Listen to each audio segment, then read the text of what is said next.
네, 감사합니다.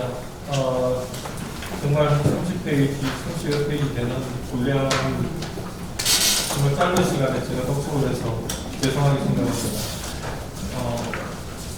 뭐 한마디로 압축을 한다면은 현행 저속분야법 개방비 제도에 대해서 설명을 쭉 해주셨고, 그 다음에 추가적으로 또 새 정부에서 미흡한 개방비 방안을 추가적으로 도입했으면 좋겠다 싶은 부분에 대해서 한 5가지 정도로 이렇게 정리를 해서 해주셨습니다.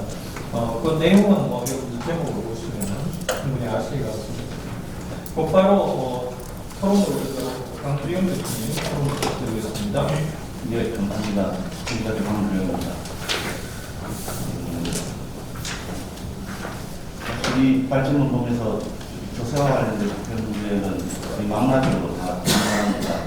다루자는 말씀드렸고, 더군다나 이제 김남욱 교수님의 말씀에 동의하는 좀 생각을 정황으로 다루도록 하겠습니다.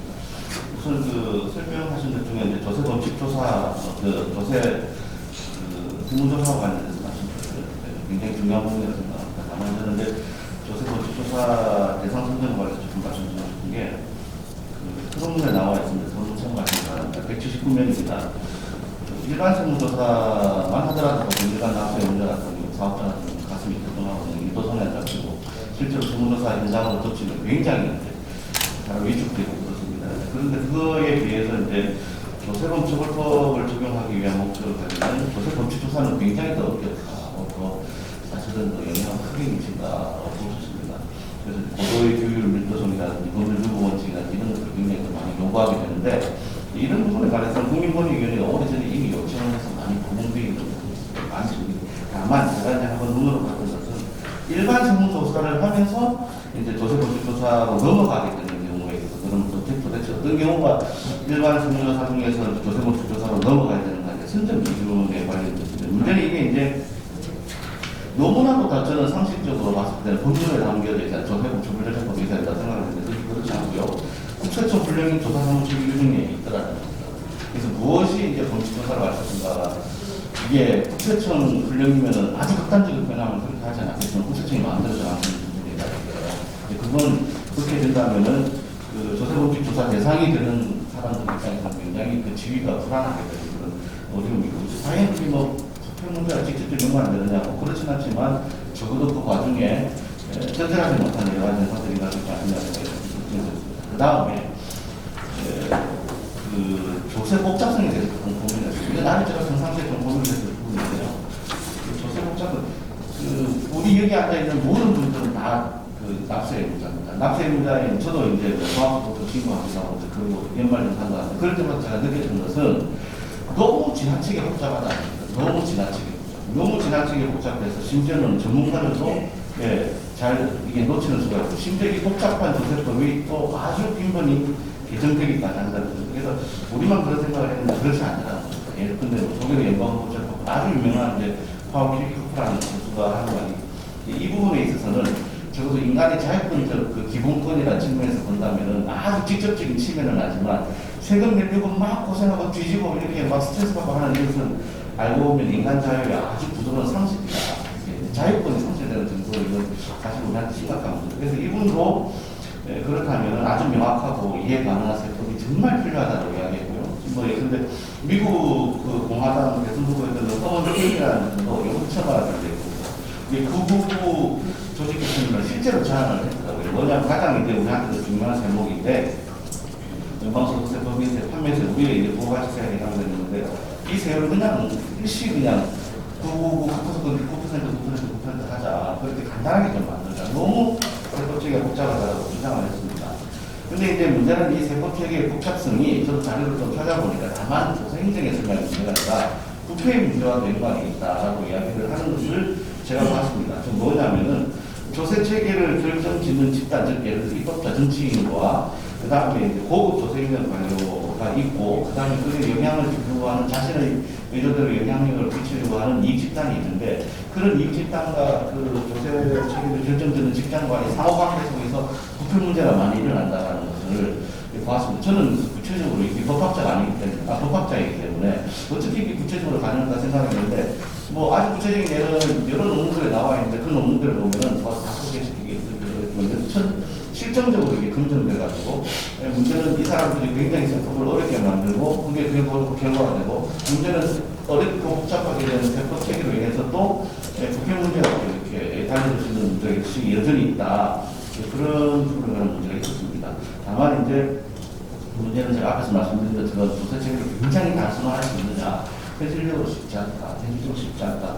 근데 그렇게 하면은 그게 원인이 어디에 나타나는가, 그래서 왜 이렇게 조세체계가 복잡하게 되는가를 조금 생각을 해봤습니다. 그래서 조세체계를 굉장히 단순하게 하면서 좀 장기간의 연구가 돌린다 좀 치더라고요.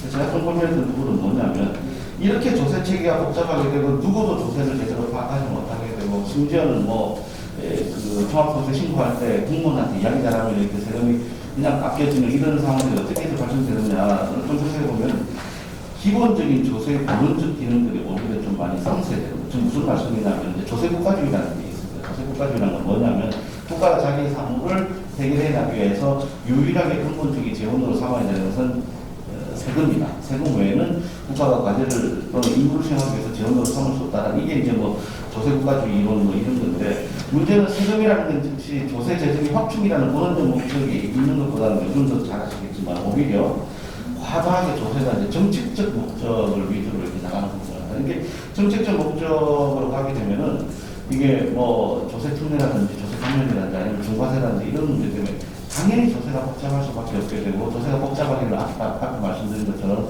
이익 집단이나 이익 단체나 아니면 부패한 정치 권력들이 그 속에서 자기의 이익을 누리기 위한 어떤 활동을 할 수 있는 필미를 주게 되어 있는 것이 아닌가 생각합니다. 문제는 이렇게 쉽게 조세 체계를 단순할 수 있는 것이냐, 그렇지는 않다고 저는 생각합니다. 다만 무언가 이렇게 이제 사회정책적 문제 또는 국가정책적 문제가 나오면은 조세 문제를 제일 먼저 건드리면서 조세 체계가 어떻게 가는 것에 대한 고민을 전혀 하지 않는, 마치 조세를 이제 정책 목적의 전가의 것처럼 이렇게 여기는 것은 굉장히 잘못된 것이다. 문제는 그 중에서 어떤 학자라든지 어떤 공무원도 조세 체계를 단순화해가지고 납세자들 또는 조세 체계 전반에 합리화를 가져오는 주장은 별로 보이지 않더라. 조세 체계를 오히려 저는 더욱더 어렵게 만드는 것에 흥미를 가지는 것이에요. 그래서 굉장히 조세 체계 하나에만 집중하고 있는 이 사람들만 조세 체계 전반에 대한 것을 뒤돌고 앉아 있는 것은 아닌가 생각을 한 번씩 했습니다. 마지막으로 조세 불복제도 구성인데, 이 부분은 사실 제가 인터넷 블로그로 보셨는데 어떤 세무사분이 아주 용감하게 조세 심판원의 사건을 이렇게 처리하다 보면 조세 심판원이 돈 받아먹는다 이런 소리를 썼더라고요. 저는 절대 동의하지 않습니다. 그렇게 구체적이고 제도적으로 그런 문제가 있다고 생각하는데, 다만 조세 불복제도 행정사건으로 비화하기 전에, 행정소송으로 비화하기 전에 조세 불복제도에서 충분히 청구인들이 만족할 만큼 실질적인 이렇게 심사가 이루어지느냐에 대해서 잘 모릅니다. 왜냐하면 저는 제주특별자치도 조세 심의회 위원인데 자료가 보통 500페이지, 600페이지 올립니다. 뭐 회의수당 10만 원 받고는 먹으면 되는 거잖아요. 회의수당 10만 원 받고 500페이지 잘 못 읽습니다.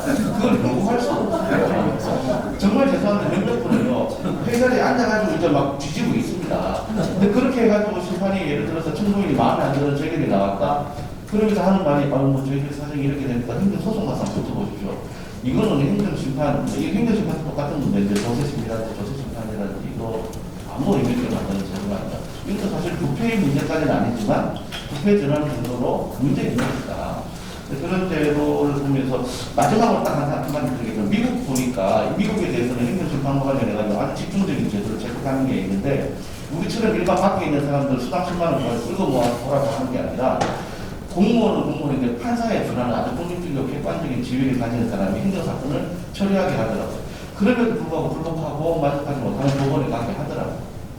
근데 예를 들어 우리나라 같은 경우 모든 행정사건에 대해서 이렇게 집중적이고 전문적이고 독립적인 행정심판을 담당하는 사람을 채용하기 어렵다면, 비교적 사건이 복잡하고 전문적이고 직접적으로 납세자의 권리 의무에 영향을 주는 조세사건에 관해서만 일단 먼저 이런 제도를 도입해서 조금 심판 제도의 적시성을 보장하고 청구인들이 불복하는 제도를 좀 낮춰서 궁극적인 목적인 행정법원의 경감을, 행정법원의 업무 경감을 좀 줄고 전문인으로부터 한번 판단을 받아보려는 것이 어떤가 하는 생각으로 토론에 가는 말을 감사합니다.